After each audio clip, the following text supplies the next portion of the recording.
ಕಲಿಬರಿ 12,000 ಆಗಿದೆ. 12,000 ಹತ್ತಿ ಎಷ್ಟು 4,000 ಮಿಕ್ಕಿದ್ದು 7,000 ಸನ್ಫ್ಲವರ್. ಹಾಂ, ನಮ್ಮ ಮೆಜಾರಿಟಿ ಸನ್ಫ್ಲವರ್ ಅಂತ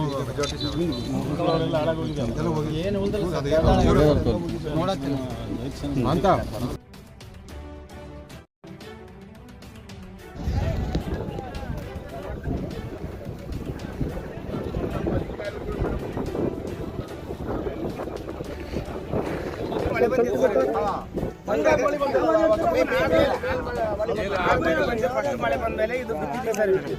ಅದು ಹಸಿದ್ದಲ್ಲೇ ಸರ್. ಆಮೇಲೆ ಒಣ ಆದ್ಮೇಲೆ ಇದೇನಾಯ್ತು, ಒಣಗಿ ಹೋದ್ಮೇಲೆ ಮತ್ತೆ ಒಂದ್ಸಲ ಇಟ್ಟಿವಿ ಸರ್. ಅದನ್ನು ಅಷ್ಟೇ ಬಿಟ್ಟಿದ್ರಿ ಸರ್. ಇದು ಒಂದು 20 ದಿವಸ ಆಯ್ತು ಮೊನ್ನೆ ಒಂದು ಸಂಕಷ್ಟದಲ್ಲಿದ್ದಾರೆ. ಅವರ ಮನೆ ಬಾಗಿಲಿಗೆ ಹೋಗ್ತಾ ಇದೀವಿ, ಅವ್ರು ಫಾಲೋ ಮಾಡ್ತಾ ಇದೀವಿ. ಅವರ ಸಂಕಷ್ಟ ಹೇಗಿದೆ ಅಂತ ನಾವು ಒಂದು ವರದಿಯನ್ನು ಹೊರಡಿಸ್ತಾ ಇದ್ದೀವಿ. ಮಾನ್ಯ ಮುಖ್ಯಮಂತ್ರಿ ಅವರು ಕೂಡ ನಮಗೆ ಹೇಳಿದ್ದಾರೆ, ಈ ಒಂದು ವರದಿ ಪ್ರತಿಯೊಂದು ತಾಲೂಕಿಗೆ ನಾವು ಭೇಟಿ ಕೊಡ್ತಾ ಇದ್ದೀವಿ. ಭಾಳಷ್ಟು ಒಂದು ಗಂಭೀರವಾದ ಇರ್ತಕ್ಕಂಥ ಒಂದು ಪರಿಸ್ಥಿತಿ. ಇವಾಗ ನಾನು ತಿಳಿದಿರುವಂತೆ ಸುಮಾರು ಒಂದು 2,27,000 ಹೆಕ್ಟೇರ್ ಏನು ಬಿತ್ತನೆ ಆಗಿದೆ.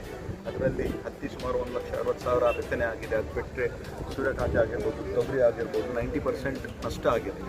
ಏನೇನು ಮಾಡ್ಬೋದು ಅಂತ ನಾವು ಒಂದು ವರದಿ ಕೊಡ್ತೀವಿ. ಹಿಂದೆ ಇರ್ತಕ್ಕಂಥ 2023 ಕೂಡ ಇಂಥ ಒಂದು ಪರಿಸ್ಥಿತಿ ಬಂದಿದೆ. ಅವಾಗ ನಮ್ಮ ಸರ್ಕಾರವು ಕೂಡ ಸುಮಾರು 200ಕ್ಕಿಂತ ಹೆಚ್ಚಿನ ಒಂದು ಕ್ಷೇತ್ರಗಳಲ್ಲಿ ಒಂದು ಬರಗಾಲ ಅಂತ ಘೋಷಣೆ ಮಾಡಿದೆ. ಈ ಬಾರಿಯೂ ಕೂಡ ನಮ್ಮ ಸರ್ಕಾರ ಯಾವಾಗಲೂ ಕೂಡ ರೈತರ ಪರವಾಗಿ ಇದೆ. ಅವ್ರು ಏನೇನು ಮಾಡಬೇಕು ಅಂತ ಎಲ್ಲವನ್ನೂ ಕೂಡ ಮಾಡ್ತೀವಿ. ದೇಶದ ಪ್ರಧಾನಮಂತ್ರಿಯವರು ಬಂದಿದ್ದಾಗ ಆವಾಗ ನಮ್ಮ ಮುಖ್ಯಮಂತ್ರಿಯವರು ಕೂಡ ಒಂದು ಮನವಿಯನ್ನು ಮಾಡಿದ್ದಾರೆ. ಹೆಚ್ಚಿನ ಒಂದು ಆದ್ಯತೆ ಕರ್ನಾಟಕ ರಾಜ್ಯಕ್ಕೆ ಅವರು ನೀಡಬೇಕು. ಕೇಂದ್ರ ಸರ್ಕಾರ, ಕರ್ನಾಟಕ ರಾಜ್ಯ ಸರ್ಕಾರ ಸೇರಿ ನಾವು ಒಂದು ಒಳ್ಳೆ ರೀತಿಯಿಂದ ನೆರವೇರ್ತೀವಿ ಅಂತ ಈ ಒಂದು ಸಮಸ್ಯೆ ಕೂಡ ನಮ್ಮ ಗಮನಕ್ಕೆ ಬಂದಿದೆ.